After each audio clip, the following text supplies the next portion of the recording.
নমস্কার, ঈশান Bangla prime time খবরে আপনাদের স্বাগত জানাচ্ছি। আমি সৌভিক ভট্টাচার্য। যাব বিস্তারিত খবরে, তার আগে দেখে নিই আজকের প্রাইম টাইম সংবাদ শিরোনাম।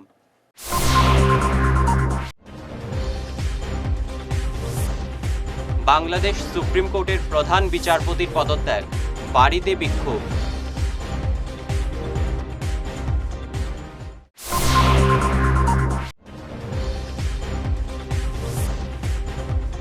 প্রতিবেশী দেশে হিন্দু নির্যাতন নিয়ে নীরব কেন কংগ্রেস, খোঁচা হিমন্তের।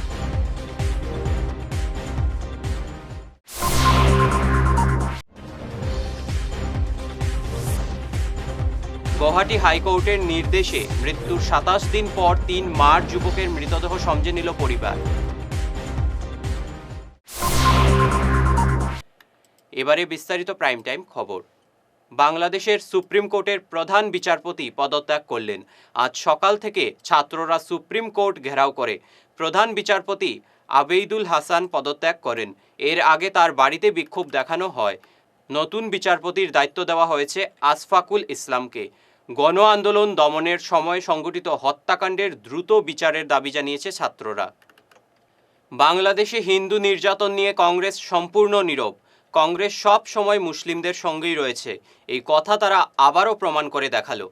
আজ ঝাড়খণ্ডে দলীয় নির্বাচনী প্রচারের ফাঁকে সাংবাদিকদের সামনে এমন মন্তব্য করেন মুখ্যমন্ত্রী হিমন্ত বিশ্ব শর্মা। হিমন্ত বলেন, গাজার জন্য কংগ্রেসের হৃদয় কাঁদে, কিন্তু বাংলাদেশে হিন্দুদের উপর আক্রমণ নিয়ে তারা সম্পূর্ণ নীরব।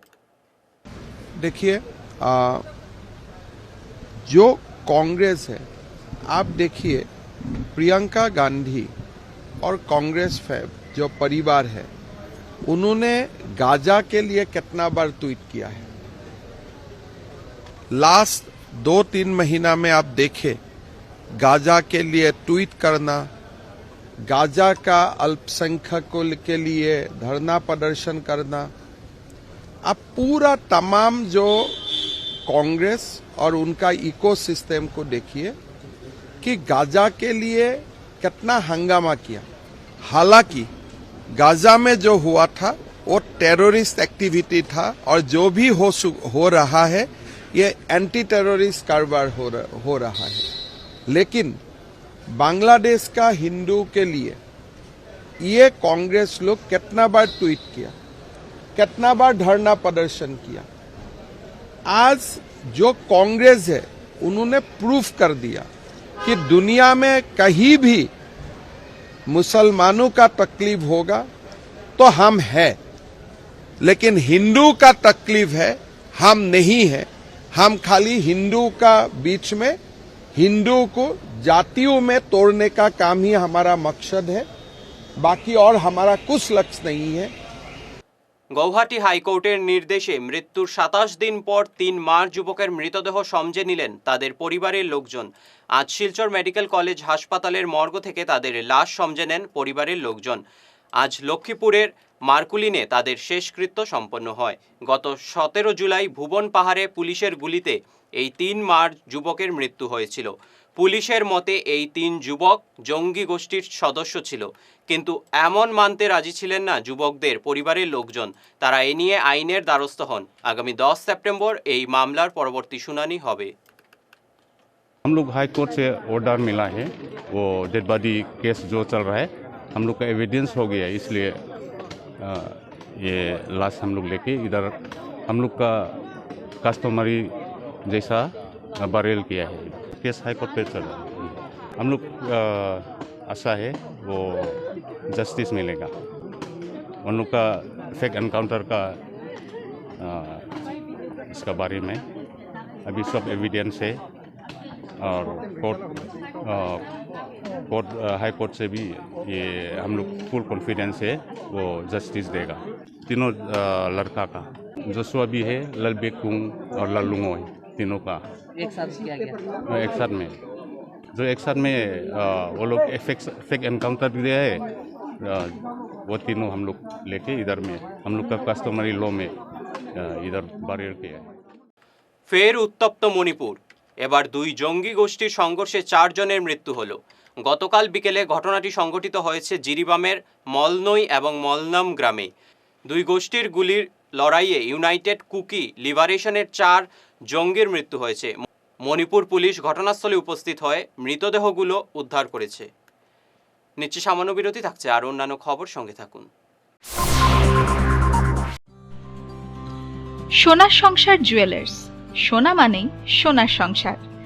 আমাদের এখানে রয়েছে চূড়, বালা, ব্যাঙ্গল, মান্তাসা, চেইন, রিং, চুড়ি। 50,000 টাকার সোনার গহনা কেনাকাটা করলে রয়েছে একটি নিশ্চিত উপহার।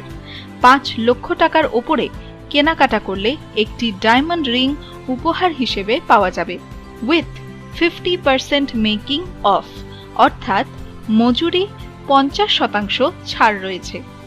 ইএমআই সিস্টেমে সোনা পাওয়া যাবে। মাসিক কিস্তিতে সোনা কিনতে পাওয়া যাবে। 12 মাসের কিস্তি জমা দিলে 13 মাসের কিস্তি সম্পূর্ণ বিনামূল্যে। পুরনো সোনার বদলে নতুন সোনার গহনা পাওয়া যাবে। এছাড়াও আমাদের মধ্যে রয়েছে ডায়মন্ড রিং, গলার হার, মঙ্গলসূত্র। ন্যূনতম 50,000 টাকার বিয়ের সেট পাওয়া যায়। সব ধরনের আধুনিক গহনা পাওয়া যায়। তাই আর দেরি না করে চলে আসুন আমাদের সোনা সংসার জুয়েলার্স শোরুমে। আমাদের ঠিকানা NN দত্ত রোড, শিলচর 1। যোগাযোগের জন্য ল্যান্ডলাইন নাম্বার 03842260081, আমাদের মোবাইল নম্বর 9395163088 অথবা 9395178117।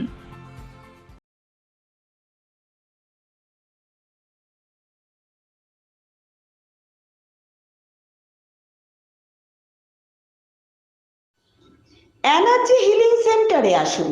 এখানে steam bath, neuro massage, immersion bath, acupressure, digital magnetotherapy, infrared, spiral rolling neuro massage, acupressure, acupuncture, shirodhara, yoga, physiotherapy এবং কাইরোপ্র্যাকটিক বোন সেটিং এর দ্বারা জয়েন্ট পেইন, মেরুদণ্ডের পীড়া, নার্ভের রোগ, কিডনির রোগ, সাইটিকা, স্পন্ডিলাইটিস, কোমরের ব্যথা, প্যারালাইসিস, ব্লাড প্রেশার, ডায়াবেটিস, স্ত্রীরোগ, পুরুষত্বহীন, অনিদ্রা, পেটের রোগ ইত্যাদির চিকিৎসা করা হয়।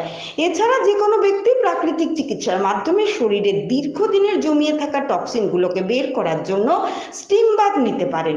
যোগাযোগ করুন energy healing centre, Rangpur part 2, Lakshmipur road, city chamber, first floor, Ismail market, central road, Silchar 1। Mobile number 9395732456, 9435070286 এবং 03842223183। অগ্রিম বুকিং প্রয়োজন।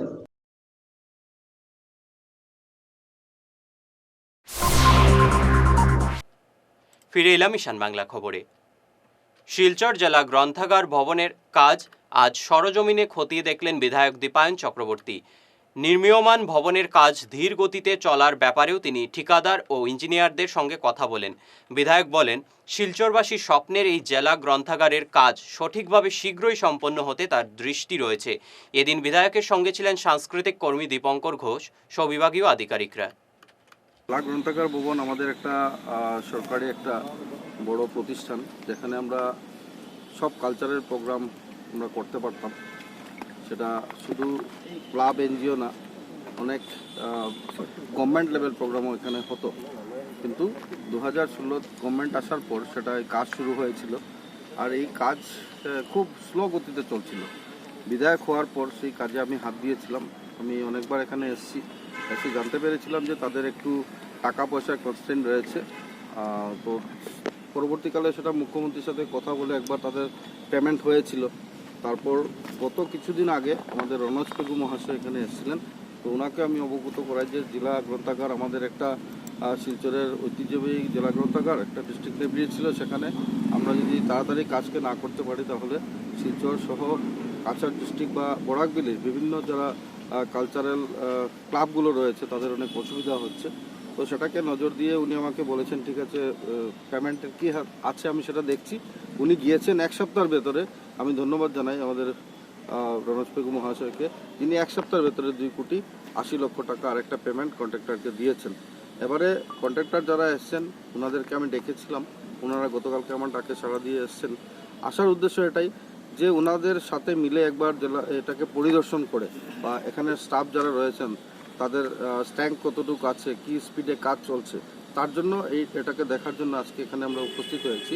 আমার তরফ থেকে ব্যক্তিগতভাবে ওনাকে আমি আশ্বাস দিয়েছি যে যতটুকু সম্ভব বিধায়কের যতটুকু সম্ভব আমরা সমর্থন করব, সহযোগিতা করব। বিধানসভা চলছে, আপনারা জানেন যে 22 তারিখ থেকে বিধানসভা শুরু হবে। তো এই বিধানসভা চলাকালীন আমি ওনাকে বলেছি যে আপনাদের যদি কোনো কথা থাকে তাহলে সেটা মাননীয় মুখ্যমন্ত্রীর দরবারে আমি আপনাদেরকে নিয়ে যাব, আপনারা একবার কথা বলবেন। মাননীয় মুখ্যমন্ত্রীকে বোঝাতে হবে, উনি বুঝলেই সাথে সাথে পেমেন্ট করে দেন, আমরা দেখেছি। শিলচর চ্যাংকুরি রোডের ফুটপাতের উপর আবর্জনার স্তূপ, একই সঙ্গে একাংশ স্থানে ফুটপাতের উপর পাথর এবং মাটি রেখে দখল করে রাখা হয়েছে। অত্যন্ত সরু এই সড়কের ফুটপাতের এমন বেহাল অবস্থার জন্য স্থানীয় একাংশ জনগণের দায়ী করা হয়েছে। বাড়ির আবর্জনা সোজা ফেলা হচ্ছে ফুটপাতের উপর। লক্ষ লক্ষ টাকা খরচ করে ড্রেন তৈরি করা হলেও মাটি ও আবর্জনা ড্রেনের নিষ্কাশন ব্যবস্থা মুখ থুবড়ে পড়েছে। কৃষ্ণ ভট্টাচার্য, আমি চ্যাংকুরির বাসিন্দা। আমরা এখানের মধ্যে রাস্তাঘাটের মধ্যে যে আবর্জনা আছে আমরা অবশ্যই চলাফেরাতে অসুবিধা ভোগ করছি, কিন্তু আজকে মিউনিসিপ্যালিটির যে ব্যাপার আছে প্রথম ব্যাপার হচ্ছে আমরা সচেতন হওয়া দরকার যে আমরা যাতে এখানের মধ্যে না ফেলি, আবর্জনা না ফেলি। দ্বিতীয় নম্বর কথা হচ্ছে যদিও ফেলছে মিউনিসিপ্যালিটি ওর বিরুদ্ধে একটা অ্যাকশন নেওয়া বা এটা প্রতিরোধ করার জন্য আমরা প্রত্যেকেই সচেতন হওয়া উচিত যাতে আমরা এখানে না ফেলি। আর যেহেতু পড়ে গেছে মিউনিসিপ্যালিটিরও উচিত ছিল যে এতদিন আবর্জনাটা এখানে আবর্জনা না ফেলে রেখে পরিষ্কার করা। আর আমরা বিভিন্ন ধরনের অসুবিধায় ভুগছি। 1 নম্বর হচ্ছে ফুটপাথ, বিভিন্ন জায়গায় আমাদের ফুটপাথ ভাঙা আছে। 2 নম্বর ব্যাপার আছে আবর্জনা আমরা যেখানে খুশি পাবলিক যেখানে খুশি আমরা আবর্জনা ফেলে দিই। মিউনিসিপ্যালিটিতে একটা কতটুকু করবে, আমরা প্রত্যেক নাগরিকও সচেতন হওয়া উচিত। ওই যে আমার আর বলা কিছু নেই যে আবর্জনা মুক্ত যাতে আমরা ফুটপাথটা আবর্জনা মুক্ত রাখতে পারি বা মিউনিসিপ্যালিটির দায়িত্ব, আমাদের নিজেরা দায়িত্ব, ওটার জন্য এর চেয়ে বেশি আর কিছু বলার নেই। সোনাই মাধবচাঁদ দাস কলেজের ছাত্রীদের মধ্যে আজ বিতরণ করা হলো নিযুত ময়না প্রকল্পের ফর্ম। কর্মসূচির সূচনা করেন কলেজের অধ্যক্ষ ডক্টর বাহারুল ইসলাম, জেলা অ্যাসিস্ট্যান্ট কমিশনার অঞ্জলি কুমারী ও কলেজের অধ্যক্ষ ঋষিকেশ দাস। এদিন উচ্চ মাধ্যমিক প্রথম বর্ষের 246 এবং টিটিসি প্রথম বর্ষের 265 ছাত্রীর মধ্যে নিযুত ময়না প্রকল্পের ফর্ম বিতরণ করা হয়। of the college you have to be maintained. তোমরা কলেজের যে ডিসিপ্লিন আছে, রুলস রেগুলেশন আছে, ওটাকে মানতে হবে। কলেজের রেজাল্ট যদি ভালো না হয়, ফার্স্ট ইয়ারে যদি রেজাল্ট ভালো না হয়, সেকেন্ড ইয়ারে ওটা কিন্তু তোমাদের এক্সটেন্ড হবে না। You cannot continue in the second year. যারা এফওয়াই ইউটিতে আছো, নেক্সট সেমিস্টারে যদি তোমাদের রেজাল্ট ভালো না হয়, অ্যাটেন্ডেন্স কম থাকে, তাহলে তোমরা কিন্তু কন্টিনিউ করতে পারবে না। তো আমি আশা করি তোমরা সবাই সময় মতো, এখনও আমাদের ডেডলাইন দেওয়া হয় না, তবে যতটুকু এখন পর্যন্ত ইনফরমেশন আছে 21 আগস্টের মধ্যে তোমরা কলেজে জমা করবে। এরপরে আমরা ভেরিফাই করে ওটা আমরা ডিস্ট্রিক্ট হেডকোয়ার্টারে পাঠাবো, তারপরে আমাদের স্টেট হেডকোয়ার্টারে যাবে। তোমাদের টাকাটা ব্যাংক অ্যাকাউন্ট যেটা দেবে, প্রেফারেবলি এখানে কোনো গাইডলাইনে লেখা নেই, কিন্তু আমি আশা করি আমাদের যারা স্টুডেন্ট আছে তোমরা সবার ব্যাংক অ্যাকাউন্ট নাম্বার আছে, এই ব্যাংক অ্যাকাউন্ট নাম্বারটা কারেক্টলি দিবে। যদি ব্যাংক অ্যাকাউন্ট নাম্বার কারেক্ট না থাকে তাহলে তোমরা কিন্তু টাকাটা পাবে না। যদি কোনো সমস্যা হয় ফর্ম ফিল আপ করতে, আমি আছি, আমার টিচার্স আছেন, নোডাল অফিসার আছেন, সবাই তোমাদেরকে সাহায্য করবেন। তোমরা ঠিকমতো কলেজে এসো। টাকা পাওয়াটা, স্কলারশিপ পাওয়াটা বড় কথা নয়, ঠিকমতো পড়াশোনা করো, তোমরা এগিয়ে যাও, আমাদের কলেজের নামটা উজ্জ্বল করো, আমাদের সমাজের দেশের নাম উজ্জ্বল করো, এই কামনা করে আমি এখানে শেষ করার আগে বিশেষ খবর আরও একবার।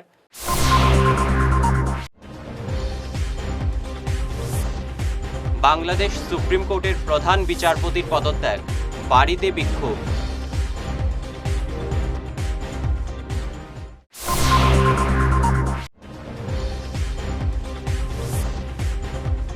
প্রতিবেশী দেশে হিন্দু নির্যাতন নিয়ে নীরব কেন কংগ্রেস, খোঁচা হিমন্তের।